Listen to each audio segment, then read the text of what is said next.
toute chose, je vous propose de voir comment ganser, puisque c'est une technique qui va pas mal revenir tout au long de ce projet. Donc déjà, ganser, ça signifie poser un biais à cheval sur le bord d'un tissu pour tout simplement en assurer la finition. Le biais reste donc apparent sur l'endroit et sur l'envers du tissu, puisqu'il en assure la finition. Il est posé sur le bord donc de ma pièce et il n'y a pas de marge de couture puisque le biais vient recouvrir l'endroit et l'envers. Alors la première chose à faire, ça va consister à préparer votre biais. Donc votre biais est comme ceci. Je vais garder les deux plis du côté et je vais replier un côté plus petit que l'autre de 1 à 2 mm. Et je vais marquer ce dernier pli au fer. Donc là, vous voyez que mon biais a bien un côté plus petit que l'autre. Alors, petite astuce, si vous avez un biais relativement fin par rapport à l'épaisseur de votre tissu, comme par exemple ici, j'ai un biais de 20 alors que j'ai un tissu moumoute, là, donc assez épais, et bien dans ce cas, je vais insister sur ce décalage et au lieu de faire un décalage de 1 à 2 mm, je vais plutôt faire un décalage de 2 à 3 mm. Donc je marque ce pli avec ce décalage sur tout le long de mon biais. Maintenant, je vais pouvoir prendre mon biais pour le positionner sur le bord à finir et je vais commencer par m'occuper du côté le plus étroit. Donc je vais l'ouvrir et ce côté le plus étroit, je vais le positionner bord à bord avec mon tissu et je vais démarrer à un endroit qui sera peu visible puisque c'est ici que je réaliserai le raccord entre les deux extrémités du biais. Donc je le positionne endroit contre endroit et bord à bord. Je positionne une seule épingle et je vais directement aller le piquer sans épingler la suite en piquant ici dans le repli qui est marqué, toujours en le positionnant petit à petit bord à bord et en l'étirant très légèrement. Donc on va passer à la machine à coudre pour bien vous montrer comment poser ce biais. Alors je vais commencer ma couture à quelques centimètres de son extrémité, à la place de mon épingle, que je retire. Et donc là, je vais le positionner petit à petit. À l'aide de mes deux mains, je commence par le positionner sur les 5-6 cm qui arrivent sur mon pied de biche. Je maintiens avec mes doigts, je pique, je m'arrête et je continue. Je le positionne sur les 5-6 cm devant mon pied de biche et je pique.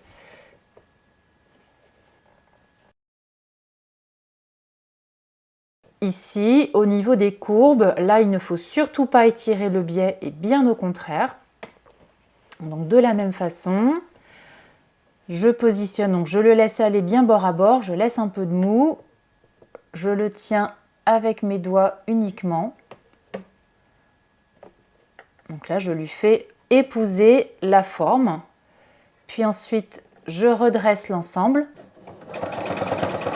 pour me permettre de piquer plus facilement. Et là, je peux avancer juste tous les 2-3 cm pour assurer une jolie finition sur cet arrondi. Donc là, je le maintiens, je redresse autant que possible et je continue à piquer toujours dans le pli qui a été marqué au fer.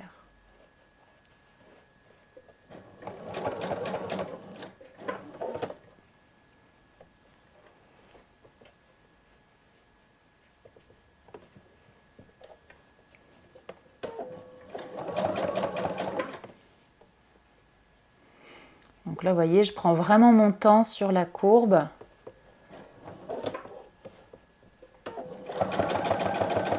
Je peux aller un peu plus vite dans la ligne droite.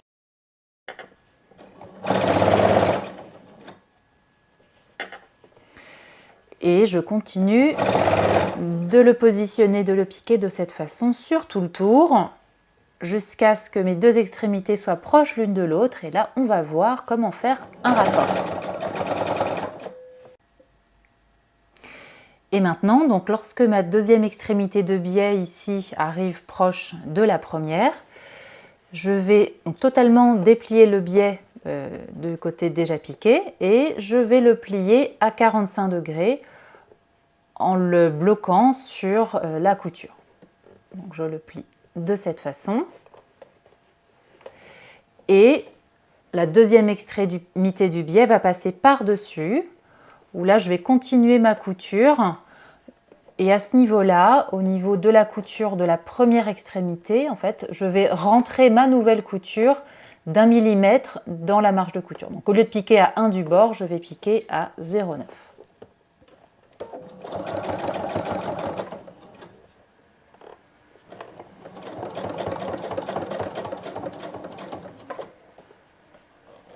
Et là, je fais un point d'arrêt.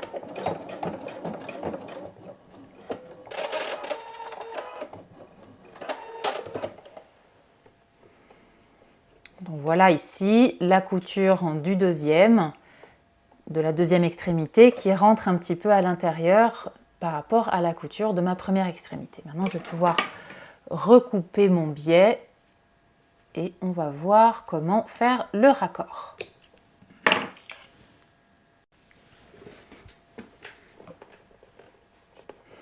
Donc ensuite, j'ai coupé la deuxième extrémité du biais, donc je suis environ à 1-2 cm de la première extrémité, un petit peu plus long.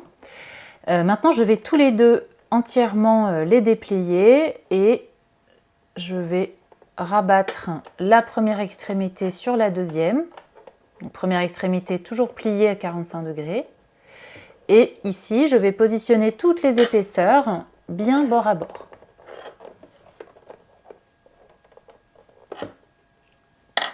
J'épingle de façon à les maintenir bord à bord. Et je vais maintenant piquer ici à 2 mm sur le repli qui a été fait à 45 degrés.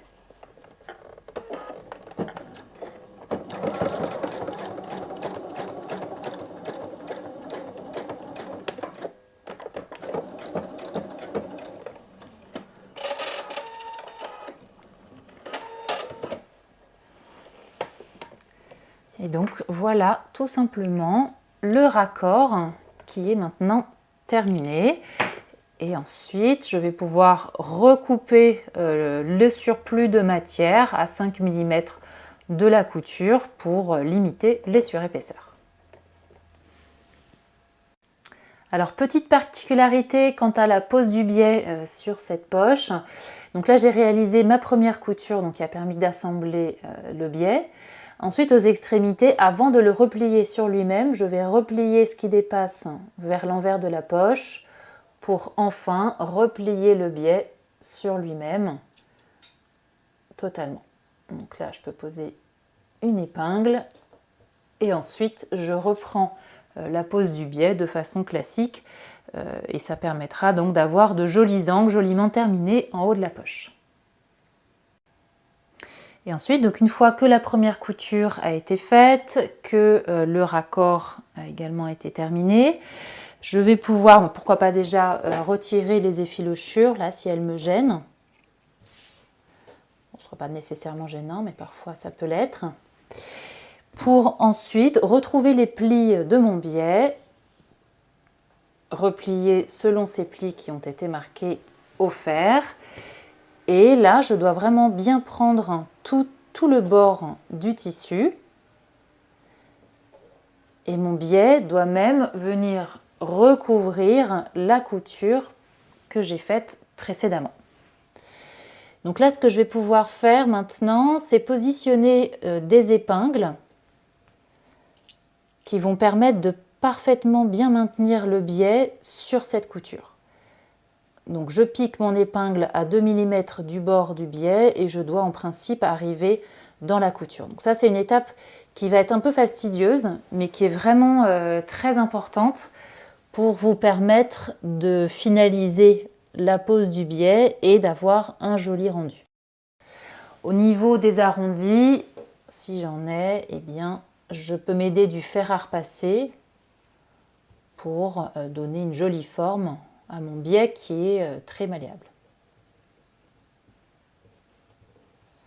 Voilà, donc je réalise cet épinglage très minutieux sur tout le tour. Et ensuite, je pourrais me mettre à la machine pour piquer dans le sillon de la première couture. Donc je vais essayer de ne pas surpiquer mon biais, c'est moins joli. Je vais piquer ici dans le sillon tout en retirant les épingles petit à petit avant d'arriver dessus. Et donc, grâce à un bon épinglage, ça permettra de prendre la deuxième épaisseur de mon biais.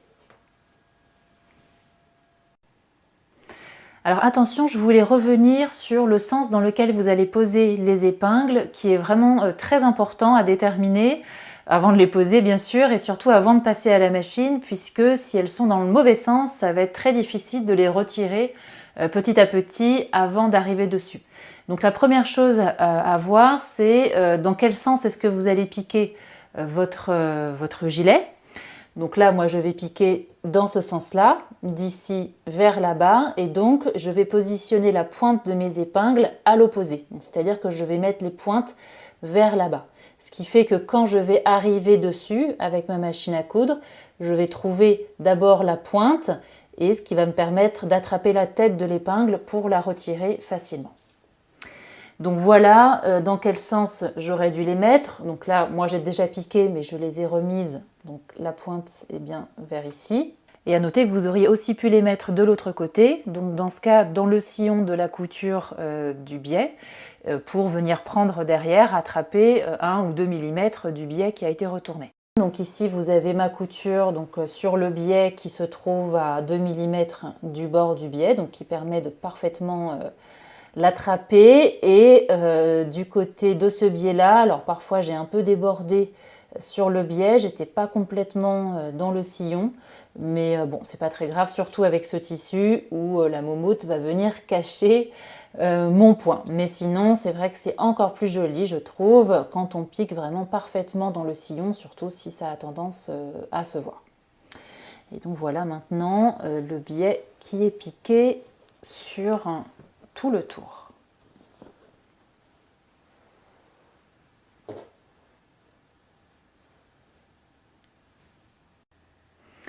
Alors petite précision, pour avoir un joli rendu au niveau du biais, quand il s'agit de ganser, il faut que le biais soit bien plein, bien rempli. Donc il ne faut surtout pas dégarnir la marge de couture que j'ai à l'intérieur. Plus il sera bien plein, bien rempli, et moins le biais pourra vriller en fait au moment de réaliser la deuxième couture.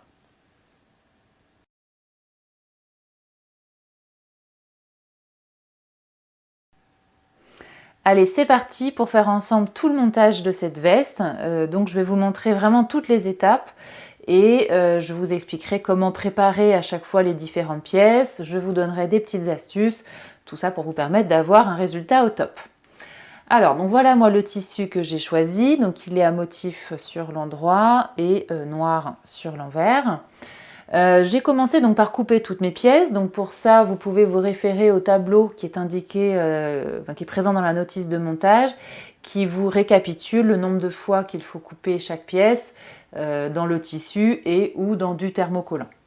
Donc ici, j'ai utilisé du thermocollant noir, donc forcément noir sur noir, ça ne se voit pas, mais il est bien présent sur les pièces à thermocoller, qui sont donc récapitulées dans ce tableau. Donc toujours pour thermocoller, moi je vous conseille plutôt de thermocoller un grand rectangle et ensuite de venir y couper vos pièces. Ça vous permettra de vous assurer que votre tissu final ne s'est pas déformé, parce que parfois quand on thermocolle un tissu, il peut se rétracter. Donc pour le choix du thermo, choisissez un thermo fin à moyen pour ce type de vêtements. Alors c'est un modèle qui se fait à la fois en chaîne et trame et en maille. Donc si vous utilisez de la maille, choisissez un thermocollant qui soit adapté à la maille, c'est mieux. Voilà, et au moment de couper toutes mes pièces, j'ai bien reporté tout l'écran, ça c'est vraiment important, j'insiste dessus. Donc l'écran c'est un repère, donc c'est indiqué sur le patronage au moyen d'un petit rectangle, et ça se reporte de cette façon. Donc c'est une petite fente que l'on réalise dans la marge de couture et qui va être un repère nécessaire, enfin vraiment très important en tout cas, pour faire le montage de deux éléments ensemble. Pensez également à marquer d'un cran le milieu des pièces qui sont coupées au pli, donc comme par exemple ici le dos. Donc j'ai plié mon tissu en deux ici et j'ai coupé ma pièce au pli et donc j'ai marqué ce pli, enfin ce milieu de la pièce au moyen d'un cran que vous voyez ici en haut et en bas. Ensuite, on va pouvoir bloquer certaines lignes à l'aide de droit fil thermocollant. Donc bloquer, comme son nom l'indique, ça permet de bloquer les lignes, donc éviter qu'elles se déforment, soit pendant les étapes de couture, ce qui est très fréquent d'ailleurs, soit au fil des portées et des lavages. Et donc ça vous permet au final d'obtenir un vêtement qui corresponde réellement au patronage. Donc pour bloquer, on utilise un droit fil thermocollant, comme ceci par exemple. Donc en fait c'est une bande d'environ 1 cm de large coupée dans un thermo très fin. Et bon, je vous recommande de l'acheter, c'est quand même plus facile et plus rapide, d'autant que vous pourrez trouver ce type de droit fil thermo, qui est vraiment mon préféré, celui que je vous recommande, puisqu'il est coupé dans le biais, donc il reste assez souple, mais il est maintenu, rigidifié, grâce à cette ligne de pointe.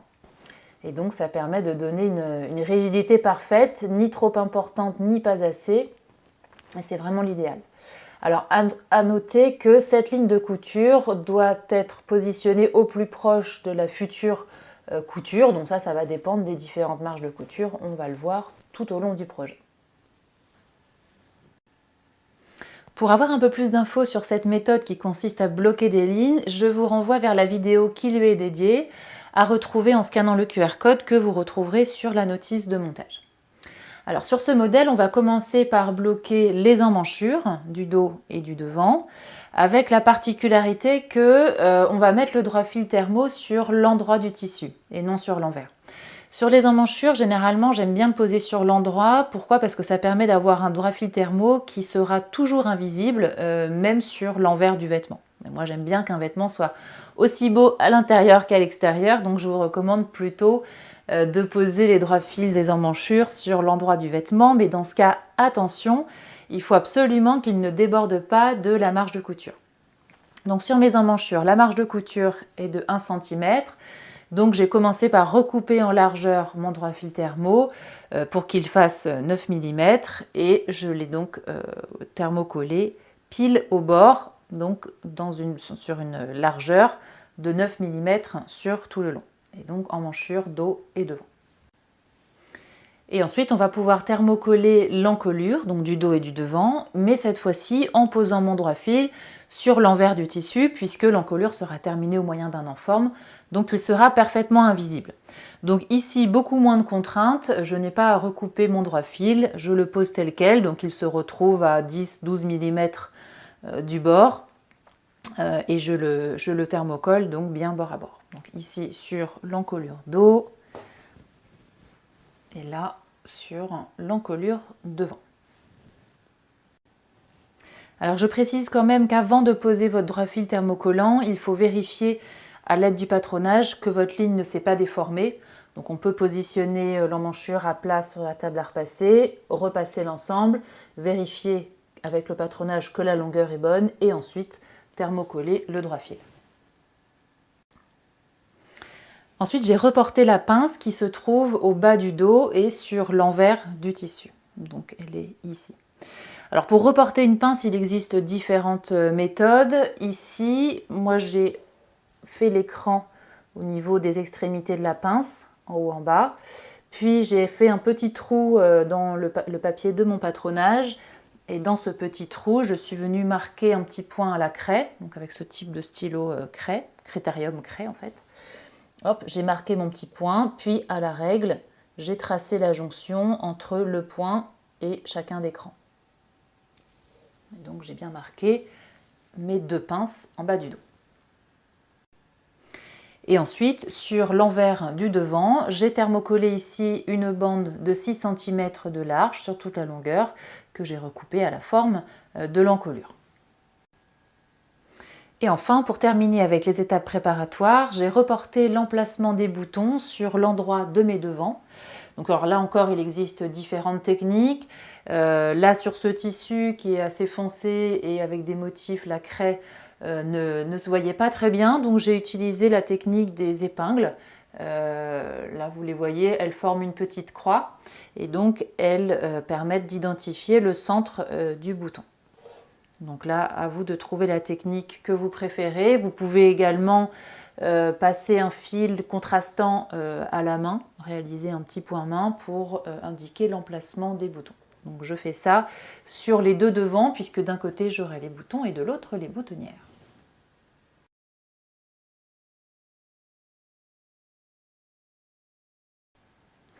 Si vous avez choisi d'ajouter une poche paysanne à votre veste, vous pourrez la réaliser dès maintenant. Donc sur ce modèle, vous avez le choix entre une poche paysanne haute, donc comme je l'ai fait ici, positionnée à la verticale, ou une poche paysanne positionnée plus bas, et dans ce cas, elle sera en biais. Pour connaître les étapes de montage de cette poche, je vous renvoie vers la vidéo qui est dédiée à cette méthode, à retrouver en scannant le QR code qui se trouve sur la notice de montage.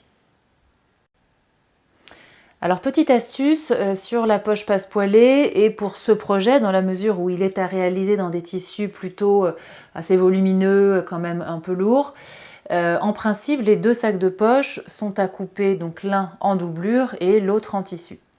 Mais si votre tissu est donc trop volumineux ou trop lourd, un tissu plus lourd que recommandé par exemple, eh bien vous pouvez couper vos deux sacs de poche en doublure et dans ce cas, sur le sac de poche qui devait être coupé en tissu, donc il sera en doublure, vous ajouterez sur votre doublure une bande en tissu donc de 5 cm de large que vous pourrez piquer en place, donc glacer, c'est-à-dire piquer ses bords, simplement pour avoir une ouverture de poche assez propre, puisque voilà ce que ça donne sur la poche une fois terminée. Quand on ouvre la poche ici, on voit le tissu. Donc il faut au moins qu'il y ait une propreté ici et le reste du sac de poche peut être en doublure. Pour que ce soit plus parlant, je vous invite à aller regarder la photo qui vous montre ce point qui se trouve sur la notice de montage. Et enfin, autre spécificité de la poche passe-poilée sur ce projet en particulier, dans la mesure où la veste n'est pas doublée, il faut assurer une jolie finition sur le bord des sacs de poche. Et donc, moi, je vous recommande de ganser son pourtour. Donc, vous pourrez tout aussi bien le surfiler à l'aide d'une surjeteuse, mais ce sera un peu moins joli. En tout cas, pour ganser, donc vous retrouverez cette méthode au tout début de la vidéo. Je vous conseille de commencer par ganser le pourtour, comme on a là, pour ensuite terminer par ganser cette ligne-là. Et pour terminer proprement cette dernière ligne, j'ai laissé dépasser mon biais d'un bon centimètre à chaque extrémité. Ensuite, donc, je le replie vers l'envers. Et avant de réaliser ma deuxième couture, je vais rabattre l'excédent du biais en dessous pour le prendre dans la couture du sillon qui va permettre de définitivement assembler le biais. Et donc voilà ce que ça donne une fois que le pourtour de la poche a été gancé.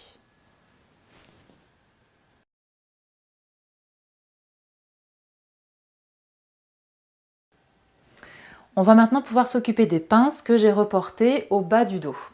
Donc pour savoir précisément comment piquer une pince, je vous renvoie vers la vidéo qui est dédiée à cette méthode, à retrouver comme toujours en scannant le QR code sur la notice de montage. Donc dans les grandes lignes, je vais plier mon tissu endroit contre endroit et je vais l'épingler en superposant parfaitement les lignes et en positionnant la pointe des épingles vers là où je vais commencer à piquer, puisque je retirerai ces épingles juste avant d'arriver dessus.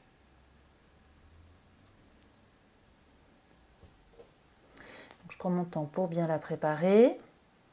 Donc, je peux mettre 2 ou 3 épingles là sur toute la longueur de la pince.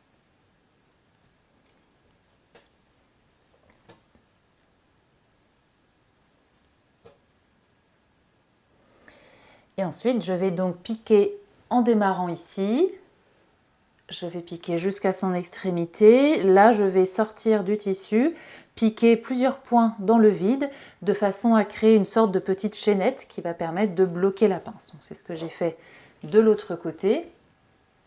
Donc là, vous avez le petit fil de chaînette qui permet donc de bien bloquer l'extrémité de ma pince.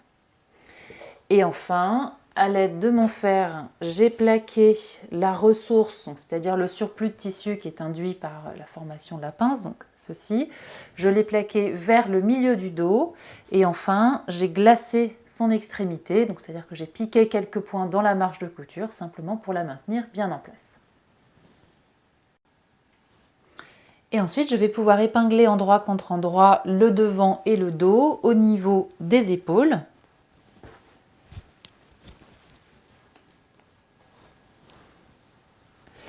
Donc je fais correspondre les extrémités, je fais correspondre également l'écran.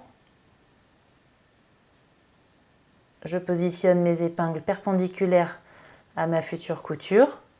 Comme ça, je n'aurai pas besoin de les retirer au moment de piquer. Elles ne seront pas gênantes.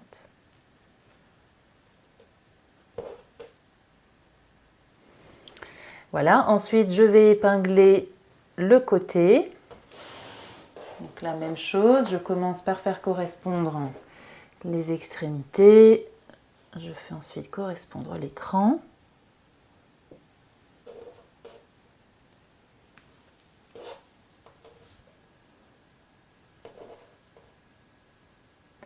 Donc je positionne mes pièces bien bord à bord.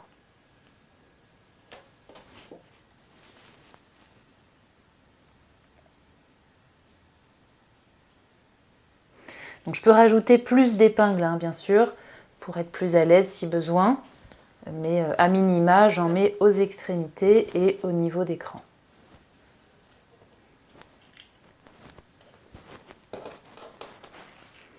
Et enfin, je vais faire pareil sur la manche. Donc là, je vais pouvoir fermer mes manches, là aussi, endroit contre endroit.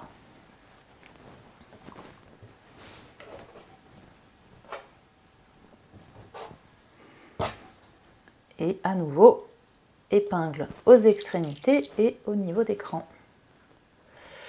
Ensuite, sur toutes ces lignes, je vais piquer à 1,5 cm.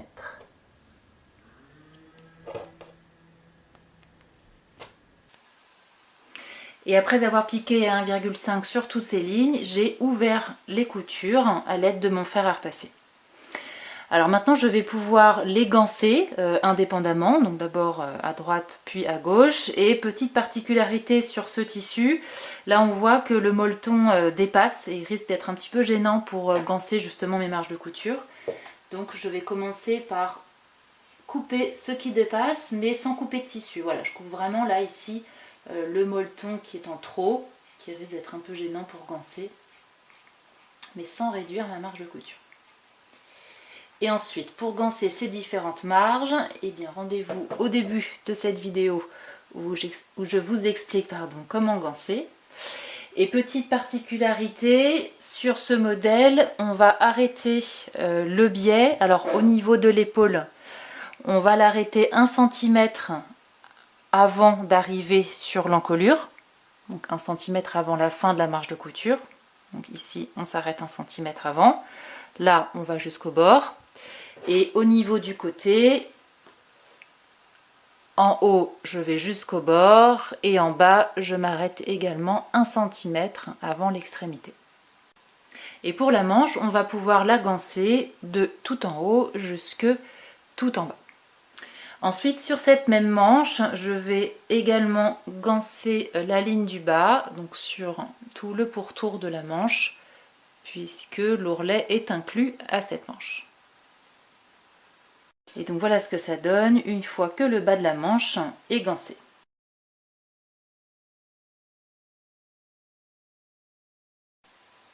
Et ensuite, je vais épingler endroit contre endroit les parmentures devant et dos au niveau des épaules, donc sur cette ligne-là. Donc à nouveau, je les positionne bord à bord et j'épingle les extrémités.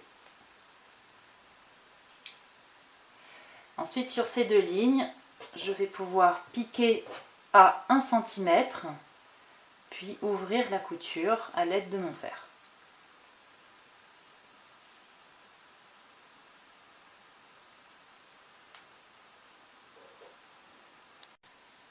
Donc voilà mes coutures qui sont faites et ouvertes au fer. Maintenant, je vais m'intéresser au bas de la parmenture devant. Donc à ce niveau-là. Et ici, je retrouve 2 petits crans rapprochés qui doivent correspondre aux crans qui se trouvent sur l'enforme devant. Donc je repère leur positionnement, ils sont là et donc je positionne mes 2 pièces endroit contre endroit en faisant se correspondre les crans. Donc je les épingle, j'épingle les extrémités et ici je vais pouvoir à nouveau piquer à 1 cm puis ouvrir la couture au fer. C'est ce que j'ai déjà fait de l'autre côté. Et enfin, pour terminer, ici, il ne me reste plus qu'à positionner l'enforme dos. Et à nouveau, je retrouve un cran. Donc, je fais correspondre avec le cran de l'enforme dos tout en positionnant mes pièces endroit contre endroit. Donc, attention, on a bien l'arrondi de l'enforme dos qui se retrouvera vers le haut du vêtement. Et donc, je positionne mes pièces endroit contre endroit, bord à bord, je fais correspondre le cran et les extrémités.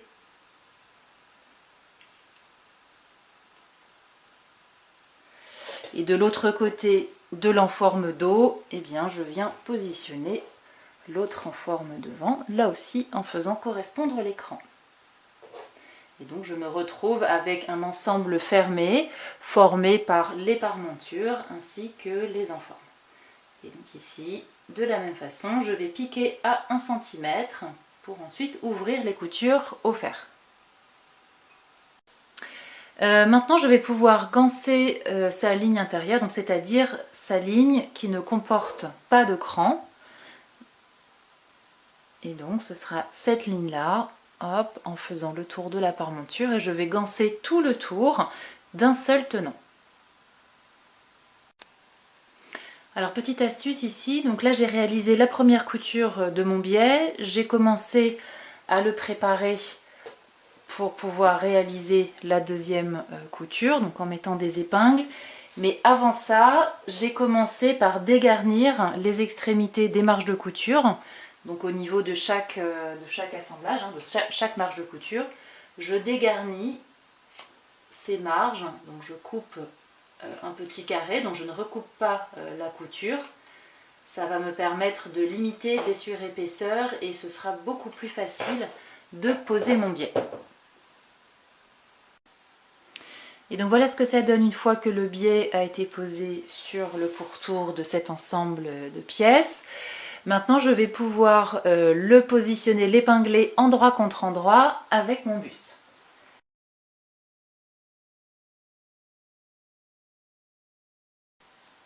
Donc je vais prendre mon buste que je vais positionner sur l'endroit et par-dessus, je positionne l'endroit de la parmenture en faisant bien correspondre tout ce qui doit correspondre, c'est-à-dire là donc les extrémités. Ça c'est la parmenture dos, donc elle va à ce niveau-là. Et je fais correspondre également les différents crans que je retrouve un peu tout au long de ces pièces. Donc, si besoin, si vous les voyez mal sur le tissu, vous pouvez toujours garder sous la main les pièces papier du patron. Ce sera peut-être plus facile. Donc là, je commence par faire correspondre les extrémités. J'épingle. Donc là, les formes sont identiques, les longueurs également. Donc ça devrait aller tout seul. Je positionne un peu plus d'épingles. Autant que je souhaite, tant qu'elle se trouve à la perpendiculaire de ma future couture. Ce ne sera pas gênant au moment de piquer. Donc je procède à cet épinglage précis sur tout le tour.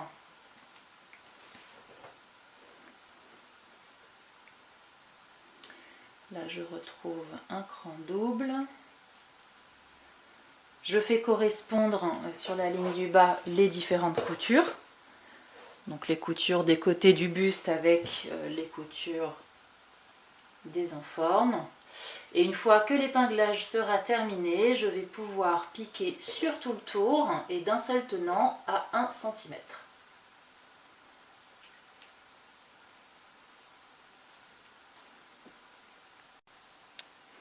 Et une fois que mes pièces sont assemblées, je vais maintenant dégager les 4 angles droits, donc les 2 du haut, les 2 du bas, donc comme j'ai ici, et je vais recouper la marge de couture, donc d'abord en diagonale, en m'approchant jusqu'à 4-5 mm de la couture, donc je ne recoupe pas les coutures, pour surtout pas fragiliser cet angle.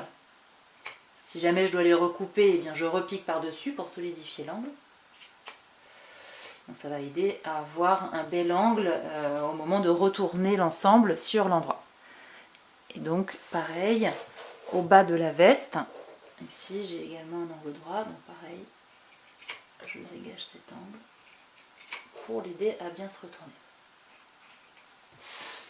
Ensuite, au niveau de toutes les marges les marges de couture que j'ai là par exemple, aux extrémités, je viens les dégarnir. Donc je recoupe toujours sans couper de couture. Je recoupe l'excédent, donc l'extrémité des différentes marges de couture. Là encore, ça permettra de limiter les surépaisseurs et de voir un plus joli rendu. Et ensuite, une fois que toutes les marges de couture ont été dégarnies, donc sur tout le tour, je vais ouvrir cette marge de couture, donc celle que je viens de réaliser, autant que possible, donc à l'aide du fer. Je vais l'ouvrir. Donc aux extrémités, au niveau des angles, je ne pourrai pas aller jusqu'au bout, donc je le fais autant que possible, pour ensuite me permettre de sous-piquer une épaisseur de la marge de couture sur les enformes. Enfin, l'enforme assemblée à la parmenture, donc sur tout le tour. Donc je vais pouvoir réaliser une couture sur la ligne du bas, une couture sur chacun de devant et également une couture au niveau de l'encolure devant et dos. Alors selon les tissus, ce ne sera pas forcément évident d'ouvrir cette marge de couture au fer et donc d'en sous-piquer une sur les parmentures. Quoi qu'il en soit, cette étape-là est facultative. Elle permet en fait de mieux faire rouler la parmenture vers l'envers du vêtement. On appelle ça aussi une nervure de bascule, mais donc ce n'est pas nécessaire. Je pourrais la remplacer, on va dire, par un bon repassage. Quoi qu'il en soit, donc que j'ai fait ma sous-piqûre ou non, au niveau de l'encolure, donc au niveau de mon enforme dos et un petit peu au-delà, je vais pouvoir recouper de moitié une des 2 marges de couture. Donc je vais prendre ici celle qui n'a pas été sous-piquée puisque je l'ai fait. Je démarre légèrement après l'épaule. Et je vais recouper ma marge de couture de moitié.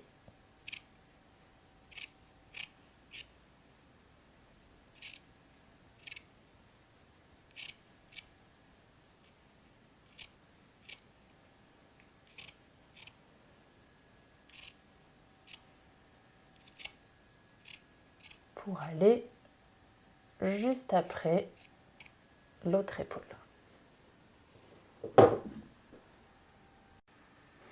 Ensuite, je vais pouvoir repositionner ma parmenture et mes enformes correctement. Je vais faire attention à bien travailler chaque angle, donc je peux les faire ressortir avec ce type d'outil ou alors avec un poinçon.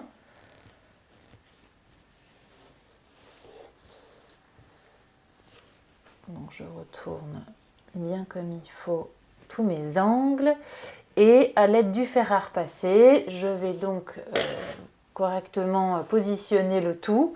L'idée étant donc que la parmenture et les enformes ne soient pas visibles sur l'endroit et donc qu'ils roulent entre guillemets bien vers l'envers de ma veste. Et j'en ai profité d'être à plat sur ma table à repasser pour positionner des épingles au niveau de l'enforme du bas ainsi que de la parmenture du dos. Donc cette partie-là, puisque à ces deux endroits, je vais venir fixer donc les enformes en bas et la parmenture en haut, soit au moyen d'un point coulé réalisé à la main. Donc pour cela, je vous renvoie vers la vidéo qui traite de cette méthode en scannant le QR code de la notice de montage, soit en piquant dans le sillon de la couture du biais. Donc pour la parmenture dos, je piquerai entre les coutures de l'épaule, donc de là à là. Et pour l'enforme du bas, je vais commencer ma couture au niveau de la couture d'assemblage de la parmenture devant avec l'enforme devant pour m'arrêter au même endroit de l'autre côté. Et donc voilà ce que ça donne ici. Moi j'ai décidé de faire une surpiqûre, donc visible sur le bas du vêtement, mais comme mon tissu est assez chargé de par les motifs, on voit à peine ma surpiqûre. Au bas de la manche, je vais avoir la possibilité de retourner mon ourlet soit vers l'endroit, soit vers l'envers, selon si je souhaite que l'envers du tissu soit apparent ou non. Et là, j'ai pas spécialement besoin de le piquer en place. Alors moi, j'ai préféré réaliser ici une surpiqûre, donc de la même façon que j'ai surpiqué le bas de ma veste, mais ça c'est purement esthétique. Je peux tout à fait ou le retourner sur l'endroit ou vers l'envers, selon le moment où je la porte, pourquoi pas. Et comme ça me permet de pouvoir changer un petit peu de temps en temps. Donc pas de piqûre nécessaire sur l'ourlet du bas de la manche. Pour monter la manche sur le buste, je commence par positionner le buste sur l'envers et la manche sur l'endroit. Puis je repère le positionnement de mon cran double, le cran double correspondant au devant. Donc un cran double, c'est deux crans en fait qui sont peu espacés, donc comme ceci.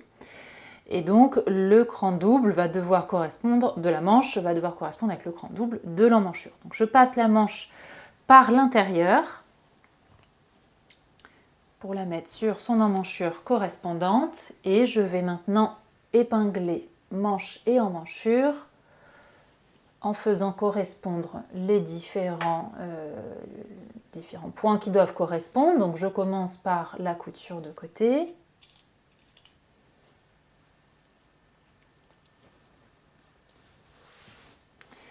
Puis je retrouve là le cran double du devant.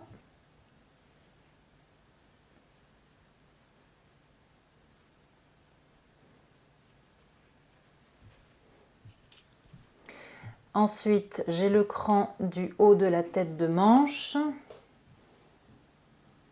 Et enfin, le cran du dos. Donc, à minima, je positionne des épingles sur ces crans-là. Et ensuite, je vais bien sûr pouvoir en rajouter autant que je souhaite pour m'aider tout simplement à plus facilement réaliser cette couture et à bien positionner mes pièces bord à bord. Une fois que l'épinglage sera fait, je vais pouvoir piquer sur tout le tour à 1 cm.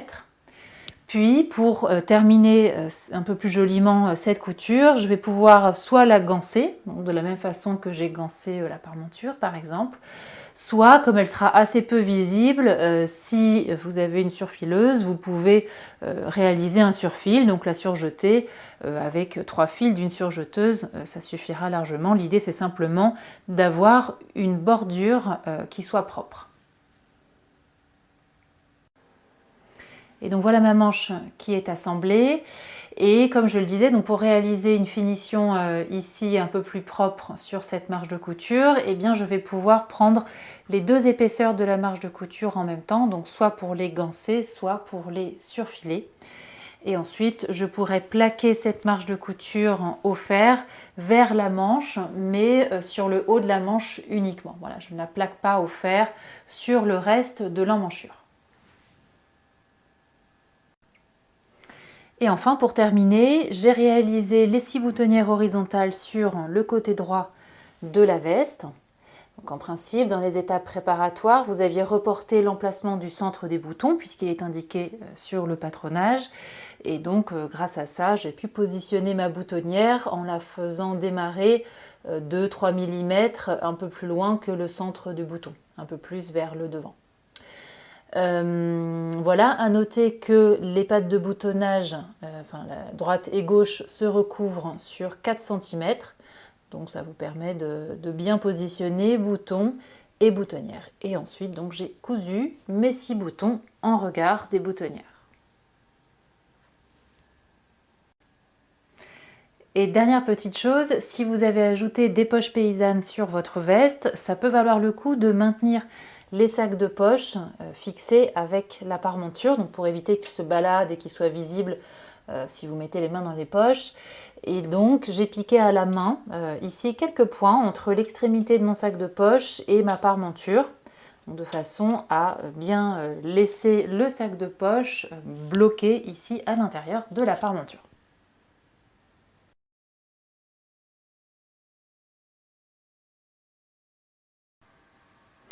Si vous avez choisi de réaliser la veste sans manches, il y a très peu d'étapes qui diffèrent, on va toutes les voir dès maintenant. Alors la première chose, ça va consister à préparer donc les enformes d'emmanchure et donc je repère les enformes dos et devant qui vont ensemble. Je les positionne endroit contre endroit, j'épingle les extrémités.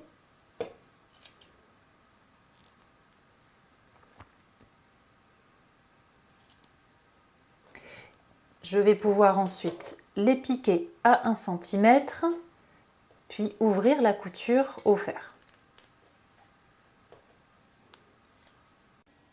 Et donc voilà mes coutures qui sont faites, je les ai donc ouvertes au fer. Maintenant je vais pouvoir ganser sa ligne extérieure, donc son pourtour extérieur, c'est-à-dire sa ligne sans cran. Et donc voilà le pourtour de mon enforme d'emmanchure qui est gancé. Maintenant, je vais pouvoir l'assembler sur l'emmanchure correspondante, exactement de la même façon que j'assemblerai la manche, puisque je retrouve ici le cran double, par exemple, qui correspond au devant, et au dos, mon cran simple. Donc je vous renvoie à la séquence précédente où je vous explique comment monter la manche. Donc l'enforme d'emmanchure se monte exactement de la même façon. Et ensuite, une fois que l'enforme d'emmanchure est assemblée sur son emmanchure correspondante, en facultatif, je surpique une épaisseur de la marge de couture sur l'enforme, donc de la même façon que sur le bas de la veste ou même sur la parmenture devant. Puis, à l'aide du fer, je l'ai bien plaqué vers l'envers de ma veste, de façon à ce qu'il soit bien invisible sur l'endroit du vêtement. Et là, je l'ai épinglé en place. Et maintenant, dernière étape, je vais le surpiquer. Alors, soit le surpiquer à la machine en piquant dans le sillon de la couture du biais, soit le piquer à la main au moyen d'un point coulé, donc idem que pour l'enforme du bas de la veste.